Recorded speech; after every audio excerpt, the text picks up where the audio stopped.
ओम शांति। ओम शांति। आज की तारीख है 14 जुलाई 2022। साकार महावाक्य। बाबा कहते, मीठे बच्चे, सब संग तोड़ मुझे एक बाप से योग लगाओ। सब संग तोड़ मुझे एक बाप से योग लगाओ, तो तुम मेरी पुरी में आ जाएंगे। तो तुम मेरी पुरी में आ जाएंगे। अंत मते सो गति हो जाएगी। अंत मते सो गति हो जाएगी।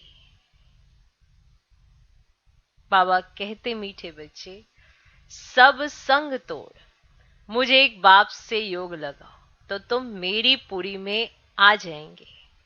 अंत मते सो गति हो जाएगी। आज का प्रश्न, जो साइलेंस की अवस्था में जाने का पुरुषार्थ करते हैं, उन्हें क्या अच्छा नहीं लगता? उत्तर, उन्हें घड़ी का आवाज भी अच्छा नहीं लगता। घड़ी करते हैं टिक टिक टिक टिक, उन्हें घड़ी का आवाज भी अच्छा नहीं लगता, क्योंकि स्वदेश माना इनकॉर्पोरियल वर्ल्ड में कोई भी आवाज नहीं है।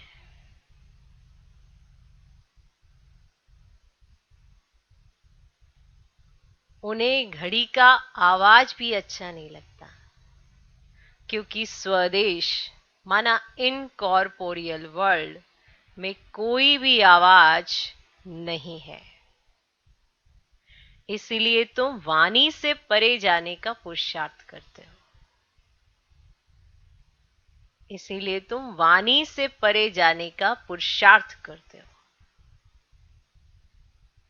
तुम्हें अशरीरी हो अपने स्वधर्म में टिकना है। तुम्हें अशरीरी हो अपने स्वधर्म में टिकना है। बाबा के देश को बाबा सहित याद करना है। यानी परम धाम को याद कर रहे हैं और परम धाम में बैठे बाबा को नहीं याद कर रहे हैं। तो बाबा के देश को बाबा सहित याद करना है। क्लियर? माना उस देश में, माना परम धाम में बाबा बैठा है, तो उसको याद करना है। बाबा सहित बाबा के देश को याद करना है। तो जो साइलेंस की अवस्था में जाने का पुरुषार्थ करते हैं, उन्हें क्या अच्छा नहीं लगता? उत्तर, उन्हें घड़ी की आवाज भी अच्छा नहीं लगता, क्योंकि स्वदेश माना इनकॉर्पोरियल वर्ल्ड में कोई भी आवाज नहीं है। इसलिए तुम वाणी से परे जाने का पुरुषार्थ करते हो। तुम्हें अशरीरी हो अपने स्वधर्म में टिकना है। बाबा के देश को बाबा सहित याद करना है। आज का गीत है, भक्तों की फरियाद सुनो भगवान। ओम शांति। भगवान हुआ आज, यह है योग आश्रम। तुम यहां बैठे हो योग कमाने। ये परमात्मा तुम आत्माओं से इन ऑर्गन्स द्वारा बात कर रहे हैं। तुम आत्माएं अभी किसकी याद में बैठे हो? आत्मा कहती है, अहम आत्मा तत्त्वम। हम सब आत्माएं उस परम पिता परमात्मा की याद में बैठे हैं। ये योग किसने सिखाया? ये योग किसने सिखाया? भगवान उवाच, मैं सभी आत्माओं का पिता हूं अथवा फादर हूं। मैं इस शरीर द्वारा तुमको योग सिखलाने के लिए टीचर बना हूं। ये तो सहज समझाते हैं। कहते हैं, जब जब अति धर्म गलानी होती है तब मैं आता हूं। ये वही कल्प पहले वाले महावाक्य अति साधारण शरीर द्वारा रिपीट हो रहे हैं। कहते हैं, कल्प पहले भी यही महावाक्य उच्चारे थे, जिसकी गीता बनी हुई है। तो जब धर्म गलानी होती है अथवा अनेक धर्म आए उपस्थित होते हैं और देवता धर्म का एकदम नामो निशान गुम जाता है, देवता धर्म वाले अपने को हिंदू कहलाने लग पड़ते हैं, भल पूछते देवताओं को हैं लेकिन कहलाते अपने को हिंदू है।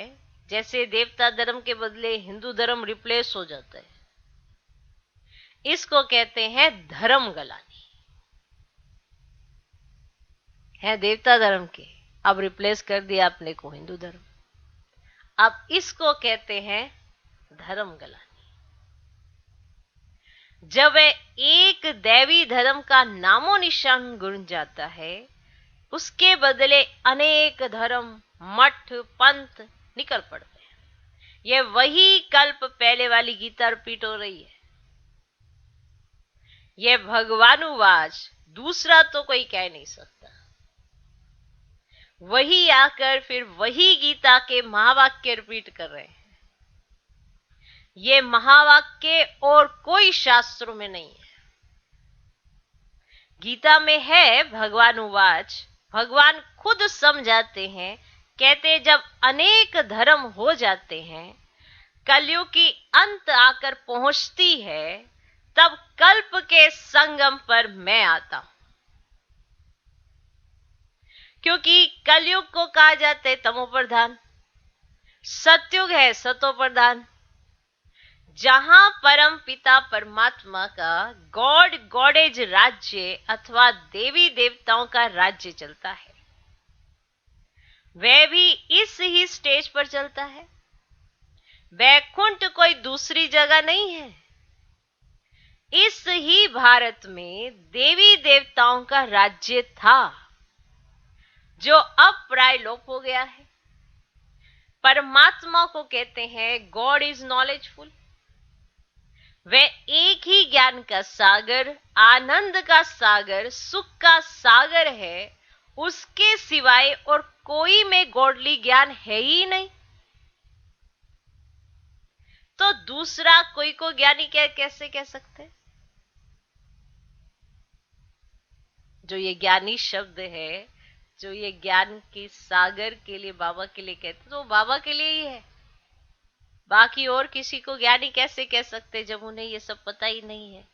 तो वे कहते कि नॉलेज देने के लिए, माना शिव बाबा कहते हैं कि ये नॉलेज देने के लिए मुझे ही आना पड़ता है। जब तक वे स्वयं आकर नॉलेज ना देवे, तब तक कोई नॉलेजफुल बन नहीं सकता। जब तक बाबा नॉलेज ना दे, तब तक कोई और नॉलेजफुल बन नहीं सकता। इस गॉडली नॉलेज को ही फिलॉसफी कहा जाता है, जिससे आत्मा पावन बनती है। समझा? अब प्रश्न उठता है कि तुम यहां किस लिए आए हो? अब प्रश्न ये उठता है कि तुम यहां किस लिए आए हो? तुम कल्प पहले मुआफिक फिर से आए हो, गॉड से गॉडली नॉलेज प्राप्त कर पावन बनने के लिए। ये नॉलेज प्राप्त करने के लिए इस गॉडली स्कूल में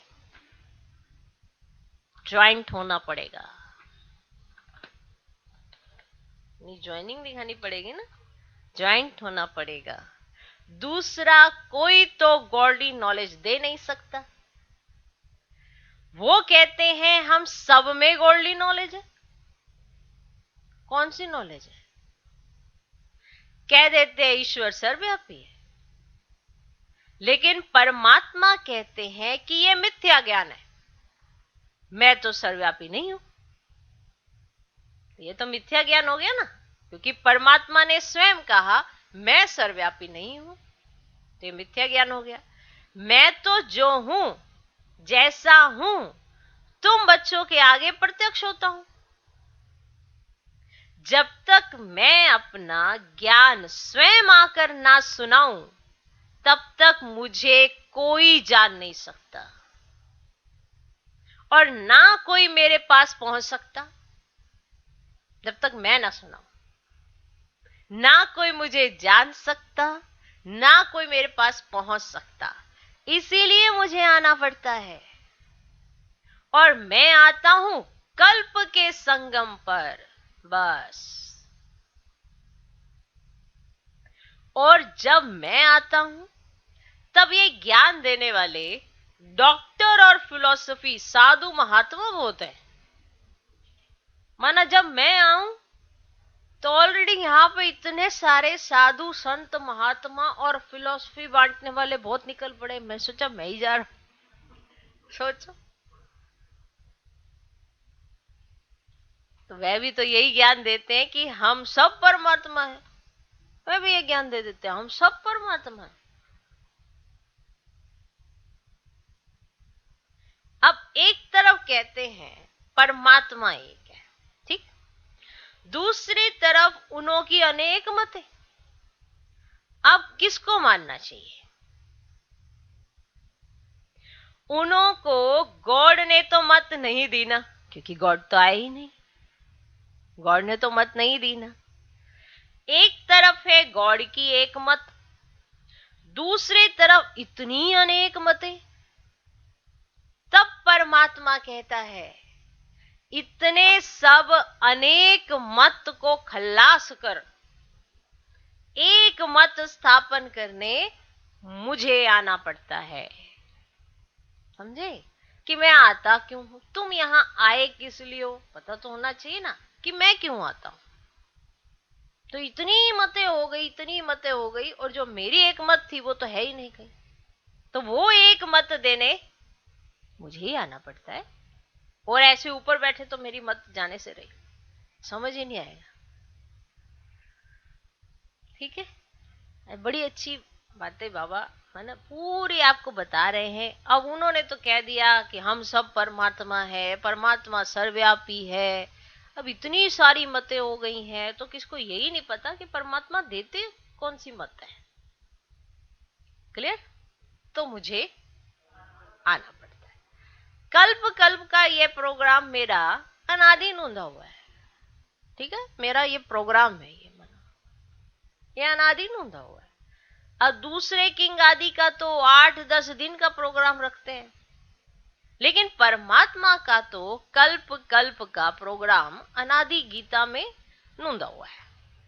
ब्रह्मा के गुप्त वेश में ब्रह्मा तन में आकर कहते हैं कि मैं वही कृष्णपुरी स्थापन करता हूं जहां होली गॉड गॉडेज, राजा रानी तथा प्रजा होते हैं। तब तो वे स्थापन कर फिर कृष्ण के रूप में वहां जन्म लेते हैं। ये तो बिल्कुल साफ बता रहे हैं बच्चे, अब वही गीता का एपिसोड रिपीट हो रहा है। मौत है सामने, इसलिए सभी संग तोड़ मुझे एक परमात्मा से योग लगाओ तो अंत मते सोगते होगी। तुम मेरी पुरी में आ जाएंगे। परमात्मा इस तन में बैठ अपने बच्चे आत्माओं को कहता है, मीठे बच्चे, मैं अपने अनादि प्रोग्राम पर मान आया हूं। ठीक है, जो मेरा अनादि का प्रोग्राम है उसके हिसाब से मैं आया हूं। अविनाश सामने है, इसीलिए मुझ बाप से योग लगाओ और सभी संबंधियों को भूल जाओ और सब दीवे बुझाकर एक दीवा जगाओ, तो मैं तुमको पापों से मुक्त कर अपने पास बिठा दूंगा। ठीक है, इस तन द्वारा स्वयं परमात्मा बोल रहे हैं। कैसा सहज समझाते हैं ना। कहते हैं भल घर में जाकर योग लगाओ, वापस तो सबको जाना है। ऐसे तो ना कि सिर्फ बूढ़े जाएंगे बच्चे बच जाएंगे, तो नहीं है कि ये सिर्फ ज्ञान बूढ़ों के लिए है, क्योंकि बूढ़े बूढ़े ही शरीर छोड़ेंगे और बच्चे बच जाएंगे। देखो, जापान में बॉम्ब छोड़ा, छोटे बड़े जानवर पंछी सब मर गए, या सिर्फ बूढ़े मर गए, या बॉम्ब ने सिलेक्ट किया कि अच्छा ये बूढ़ा है चलो? नहीं, सब मर गए ना। तो वह तो छोटी रिहर्सल थी, अभी तो बहुत इम्प्रूवमेंट हो रही है। देख रहे हो ना, देख रहे हो ना, बॉम्ब्स तैयार है, हिस्ट्री रिपीट अवश्य होगी। तो तुम मुझ परमात्मा को याद करो, दूसरा ना कोई। जैसे मीरा को एक गिरधर ही याद था और सब लोक लाज कुल की मर्यादा छोड़ दी, वैसे ही तुम मुझ परमात्मा को याद करो। दूसरे जो मामा चाचा याद पड़ते हैं ना, ये मामा चाचा याद पड़ते हैं, उसका संन्यास करो। ये सब कलयुग के बंधन है। तुम मेरे से योग लगाने से ही मेरे से मिल सकते हो। अब हमारी चाहना है बाबा से मिलने की, तो बाबा से मिलेंगे तब जब योग लगाएंगे, बुद्धि से अपना। वंडरफुल खेल है वैसे ये। सारे बंधन काटेंगे तब तो मिलन मनाएंगे। बंधन में कौन आत्मा मिलन मना सकती है? बंधन तोड़ के ही मिलन मनाया जाता है, बंधनों में थोड़ा मिलन होता है। ऐसे तो फिर सारी गोप गोपियां जरूर रास कर लेती, नहीं? तो ये सब कलयुग के बंधन है। तुम मेरे से योग लगाने से ही मेरे से मिल सकते हो। जब अपने को बच्चा समझे, बाबा से योग लगाए, तब वो खुशी आवे। लेकिन उल्टा योग लगाते तो वह खुशी नहीं आती। सीधी सी बात है, बहुत सहज सी बात है। जब अपने को आत्मा समझे, बाबा का बच्चा समझे, बाबा से योग लगाएं, तब तो वो खुशी मर्ज हो। उल्टा योग लगा लेते हैं तो वह खुशी ही नहीं आती। यहां बहुत आते हैं, कहते हैं हमारा मन वश नहीं होता, वे आनंद नहीं आता। अब आनंद का सागर तो परमात्मा है, उनसे योग लगाते नहीं तो आनंद कैसे आएगा? बताओ। माना परमात्मा आनंद का सागर है, योग उनसे आप लगाते नहीं तो आपको आनंद कहां से आएगा? माना जो चीज जहां से मिलती है वहीं तो जाना पड़ेगा ना। ऐसे थोड़ा पूरी मार्केट घूम ले, उस मार्केट में वो चीज ही नहीं है और घूमे जा रहे हैं, कहते मिल नहीं रही। फिर किसी ने कहा आप क्या ढूंढ रहे हो? कहते ये तो मार्केट ही सब्जियों की है, अब ज्वेलरी कहां ढूंढ रहे हो यहाँ पे? तो यहाँ तो सब्जियों के नहीं नहीं, मेरे को तो सब्जियों में ही ज्वेलरी मिलेगी। जाओ भैया। तो जो मार्केट होगी वहीं तो जाओगे तो वहीं तो वो चीज मिलेगी। अब आनंद का सागर है परमात्मा और आनंद ढूंढ रहे हो इधर उधर, कहां से मिलेगा? बहुत स्पष्ट स्पष्ट बात कही है बाबा ने कि मेरे से योग क्यों लगाओ, यहां क्या करने आए हो। स्पष्ट सी बात है, कितना क्लीन और क्लियर है। अब बताओ, समझ आ गई? आ गया? अब ये कह मेरा मन वश नहीं हो रहा, मुझे आनंद फील नहीं हो रहा, योग परमात्मा से लगा नहीं रहे, आनंद का सागर वो है, तो आनंद कहां से आएगा अगर आनंद के सागर से योग नहीं लगाया तो? ऐसे ही सारी बातें हैं, सुख का सागर, ज्ञान का सागर, शांति का सागर, प्यार का सागर, सब कुछ वही है। उसी से योग लगाना पड़ेगा तब जाके वो फीलिंग आएगी। पास्ट कर्मों अनुसार सबको अपनी अपनी बुद्धि मिली हुई है। मुझे तो ये पॉइंट बहुत जबरदस्त लगा, इस ध्यान देना इस पॉइंट के ऊपर। पास्ट कर्मों अनुसार। देखो क्या होता है कि पॉइंट एक ही होता है, बाबा उसको समझा रहे होते हैं, पर हम सब बच्चे उस पॉइंट पर विचित्र ढंग से समझ रहे होते हैं, है ना? वैसा नहीं समझ रहे होते जैसे बाबा हमें समझा रहे होते हैं। तो ऐसा क्यों है? यहां सुनो, ऐसा क्यों है? फिर जो समझा चुके होते हैं बाबा, फिर हमारे प्रश्न उसी पे होते हैं। क्यों नहीं समझ आया होता वो पहले पॉइंट पे? ऐसा क्यों है? सुनो ध्यान से। पास्ट कर्मों अनुसार सबको अपनी अपनी बुद्धि मिली हुई है, इसमें परमात्मा क्या करे?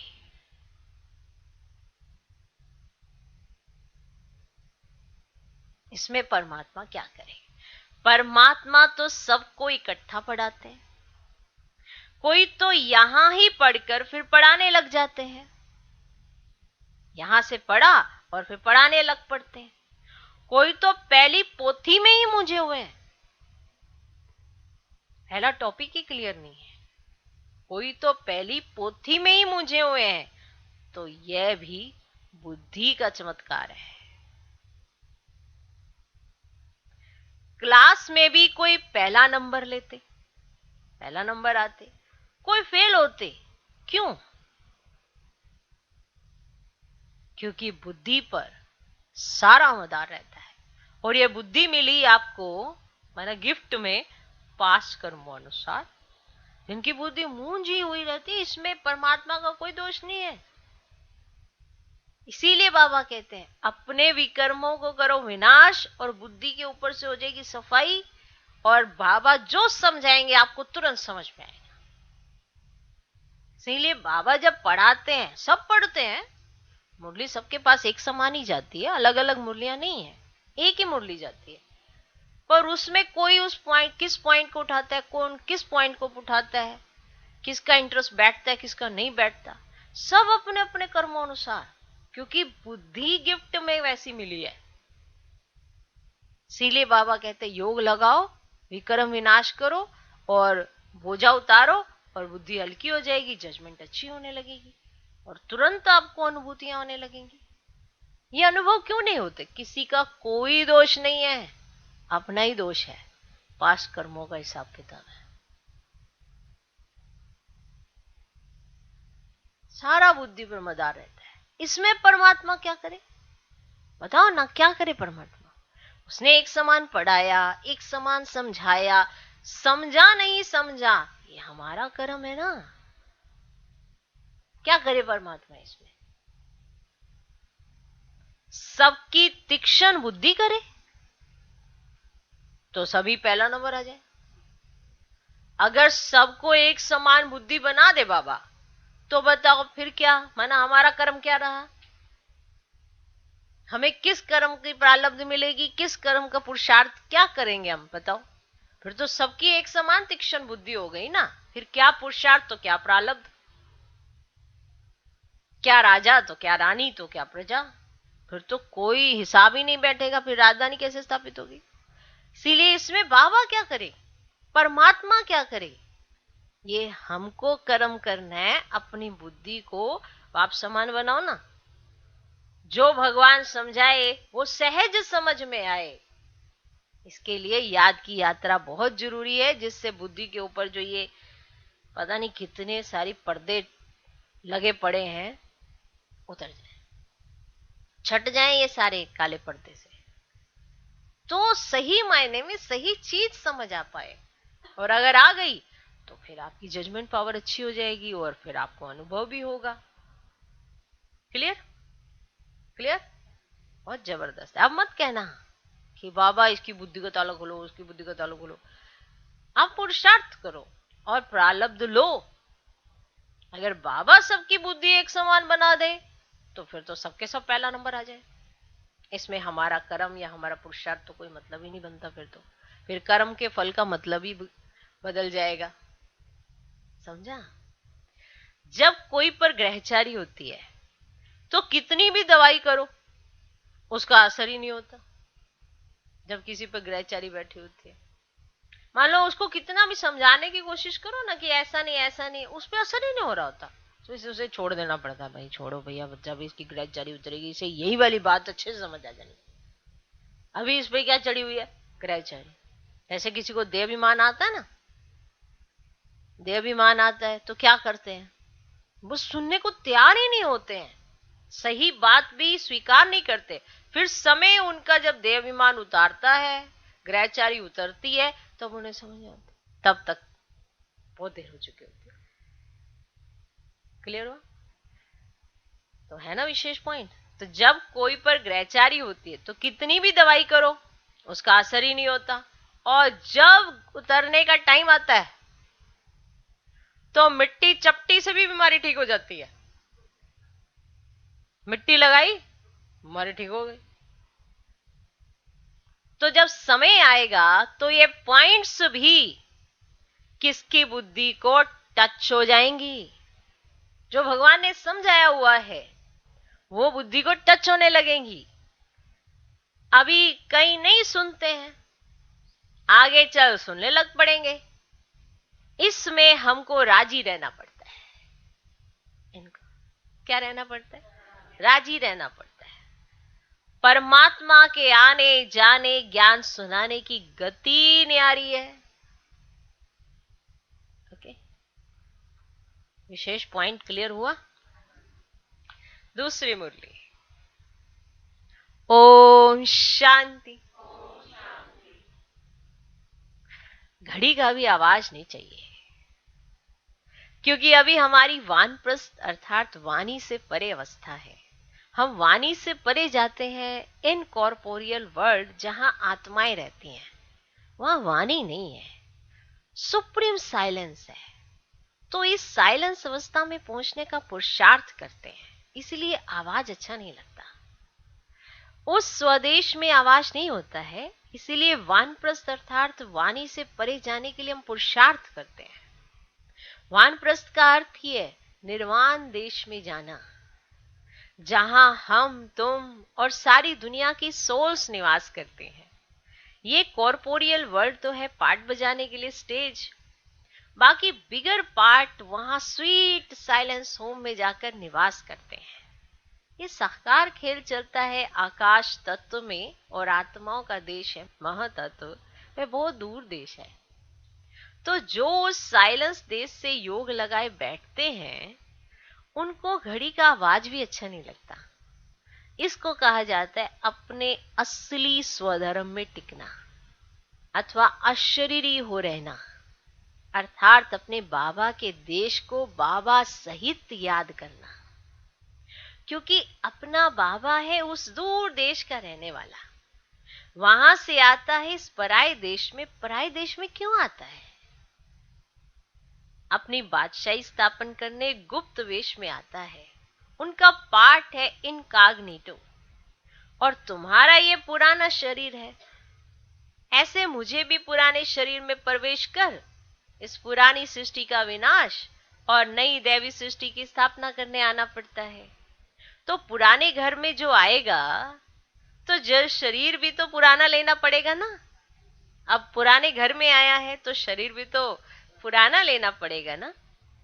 यहां नया दिव्य शरीर आए कहां से?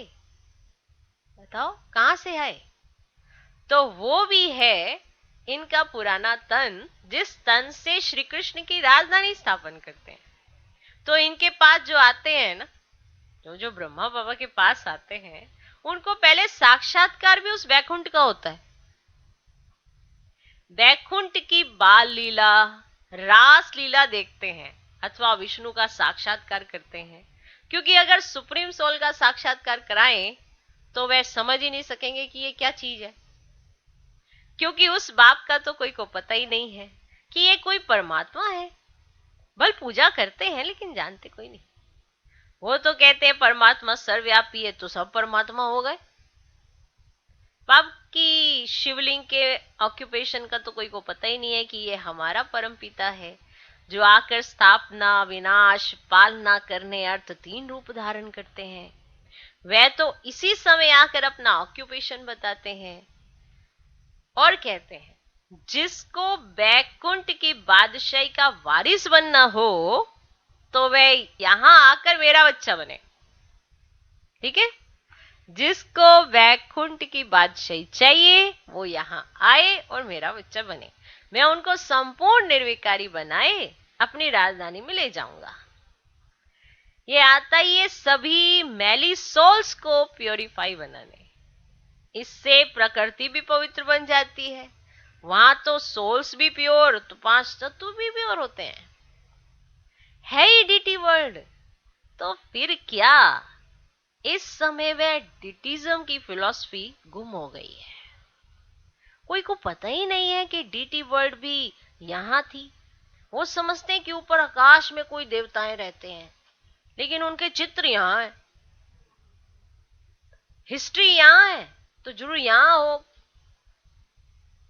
हो गए हैं। ये दुनिया तो सदा चलती रहती है, प्रलय तो कब होती ही नहीं है। जब विनाश हो जाता तो सभी सोल्स चली जाती हैं, बाकी दैवी धर्म यहां स्थापन हो जाता है। जैसे मानो जैसे अनाज होता है, ओके, अब सारा अनाज यूज कर लेते हो, क्या करते हैं? अब अनाज लगाना है तो क्या करते हैं? हाँ, अब उगाना है उसको, अनाज को, तो क्या करते हैं? जैसे अनाज होता है तो सब नहीं खाया जाता है, बहुत खाया जाता है, थोड़ा बहुत बचाया जाता है बोने के लिए। बोने के लिए बचाएंगे नहीं, हमारा सारा ही खा जाएंगे या सारा ही फेंक देंगे तो बोएंगे कैसे, निकलेगा कहां से? ओके, तो ज्यादा खाया जाता है, बहुत खाया जाता है, बहुत थोड़ा सा बचाया जाता है बोने के लिए। नहीं तो बीज कहां से आवे?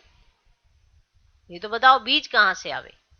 अगर प्रलय हो जाए तो अनाज भी खलास हो जाए, फिर बोने के लिए अनाज कहां से आवे जो दूसरा निकले?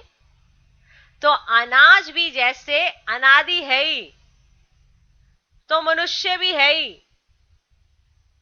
तो परमात्मा जैसे कुछ बीज बचाए, माना समझे, जैसे अनाज बचाया जाता है, ऐसे परमात्मा जैसे कुछ बीज बचाए, बाकी सबको ले जाते हैं, जिससे फिर सृष्टि की वृद्धि होती है।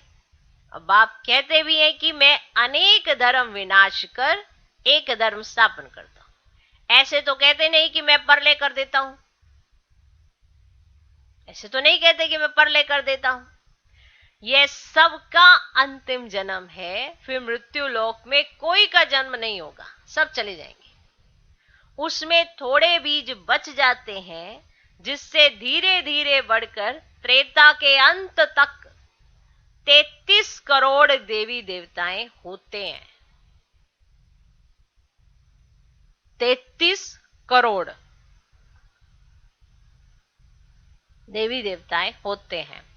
फिर दूसरे धर्म नंबरवार आते जाते हैं, उसमें भी ऐसे ही धीरे धीरे वृद्धि होती जाती है। यह ड्रामा का राज भी तुमको ऑल माइटी बाबा ही आकर बताते हैं। इसीलिए इसको कहा जाता है गॉडली नॉलेज। दूसरा कहीं भी यह नॉलेज तुमको नहीं मिलेगी। भल कितना भी घूमो, किसको इस नॉलेज का पता ही नहीं है, भले कितना भी घुमाओ, ये नॉलेज तुमको नहीं मिलेगी। वो बस इसी समय ही तुमको यहां मिल सकती है। परमात्मा यहां दैवी सिजरा बना रहे हैं। परमात्मा कहते हैं, अगर तुम्हें उस रॉयल घराने में आना है तो अपना सब मेरे हवाले कर दो, तो मैं उसे प्योरीफाई बनाए वैकुंठ में रिटर्न कर दूंगा, प्योर करूंगा। क्योंकि यहां जो है वो तमो प्रधान है, मैं उससे प्योरीफाई बनाए तुमको वैकुंठ में रिटर्न कर दूंगा। ये तो जानते हो, बाबा अभी आए हैं, फिर कल्प बाद आएंगे, घड़ी घड़ी तो नहीं आएंगे। कहते हैं बच्चे अब आए हैं तुमको स्वच्छ होली बनाने। वाइसलेस को ही होली कहा जाता है, बाकी ये जो बीड़ी सिगरेट शराब आदि पीते रहते हैं ना, उनको होली नहीं कह सकते। तुमको तो बाबा शिक्षक बनकर पढ़ाते भी हैं, तो बाप बनकर संभाल भी करते हैं। तुमको इनसे डबल आशीर्वाद मिलती है, गुरु की भी तो बाप की भी, दोनों का वर्षा तुम ले रहे हो। वो ऑलमाइटी बाबा इस तन द्वारा तुम्हारी स्थूल सूक्ष्म परवरिश करते रहते हैं। वो ऑलमाइटी बाबा तुम्हारी इस तन द्वारा स्थूल सूक्ष्म परवरिश करते रहते हैं। इसीलिए कहते हैं कि इसके हवाले कर दो, तो ज्ञान अमृत से पवित्र बनाए अपने साथ ले चलूंगा। इसे ही कहा जाता है जीते जी मरना। लेकिन यह तो बहुत मीठा मौत है। जो अपने असली बाप की गोद में आ जाते हैं, कितना अच्छा समझाए, कितना समझाए, फिर भी कह देते हैं मन मना भव मध्य जीव भव। मैंने इतना समझाते फिर लास्ट में क्या कह देते हैं, मन मना भव मध्य जीव भव। अच्छा, मीठे मीठे सिकिलधे बच्चों प्रति माता पिता बाप दादा का याद प्यार और गुड मॉर्निंग। रूहानी बाप की रूहानी बच्चों को नमस्ते। हम रूहानी बच्चों की भी रूहानी बाप को नमस्ते नमस्ते नमस्ते। Good morning good morning good morning. धारणा के लिए मुख्य सार पहला पॉइंट, अपने असली स्वधर्म में टिक अशरीरी बन बाबा के देश को बाबा सहित याद करता है।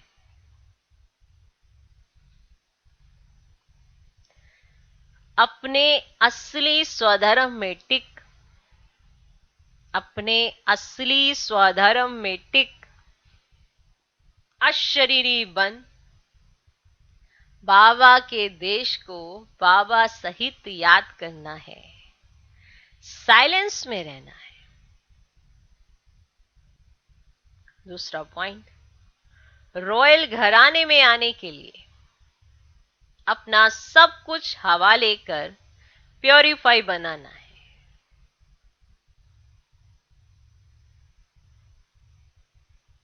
रॉयल घराने में आने के लिए अपना सब कुछ बाप हवाले कर प्योरीफाई बनाना है। आज का वरदान, बाप द्वारा प्राप्त हुए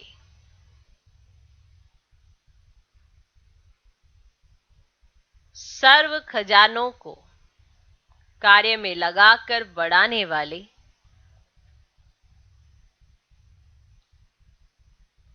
बाप द्वारा प्राप्त हुए सर्व खजानों को कार्य में लगाकर बढ़ाने वाले ज्ञानी योगी तू आत्मा भव।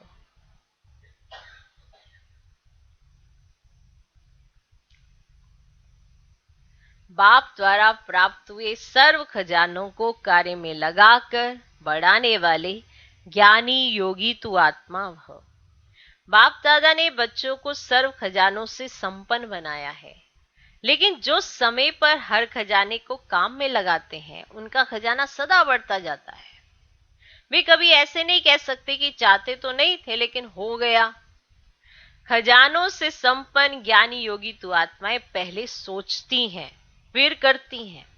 उन्हें समय प्रमाण टच होता है, वे फिर कैच करके प्रैक्टिकल में लाते हैं। उन्हें समय प्रमाण टच होता है, वे फिर कैच करके प्रैक्टिकल में लाते हैं।